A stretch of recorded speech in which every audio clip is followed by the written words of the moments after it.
Pemirsa POL TV, Presiden Republik Indonesia Joko Widodo telah memutuskan akan memberikan bantuan dan juga stimulus terhadap karyawan swasta yang digaji di bawah 5 juta rupiah. Yang mana menurut dari Menteri BUMN Erick Thohir, bantuan ini akan disalurkan sebesar Rp600.000 per bulannya.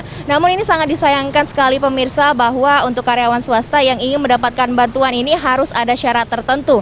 Yang mana pertama harus terdaftar di BPJS Ketenagakerjaan dan memiliki iuran nominal di bawah Rp150.000. Yang berarti bahwasanya nominal di bawah Rp150.000 ini UMR-nya harus di bawah Rp2 juta.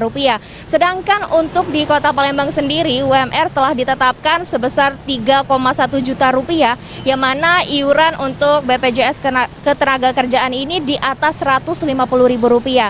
Sehingga dapat disimpulkan pemirsa, untuk BPJS Ketenagakerjaan dan bantuan yang telah disalurkan oleh Presiden Republik Indonesia ini tidak bisa disalurkan ke seluruh karyawan swasta yang ada di Indonesia, namun harus memenuhi syarat tertentu dan juga kota-kota tertentu saja, terutama bagi UMR di bawah Rp2 juta. Yang mana untuk di Sumatera ini yang mendapatkan bantuan yaitu Medan, Jambi, Bengkulu, dan untuk di daerah Jawa yaitu Jawa Tengah, Jawa Timur, Jawa Barat, dan Jogja. Baik pemirsa, itu dia tadi informasi yang saya sampaikan mengenai Presiden Republik Indonesia yang telah memutuskan akan memberikan bantuan dan stimulus terhadap karyawan swasta yang digaji di bawah Rp5 juta. Saya Namira Rahmalia, Mardiansyah melaporkan.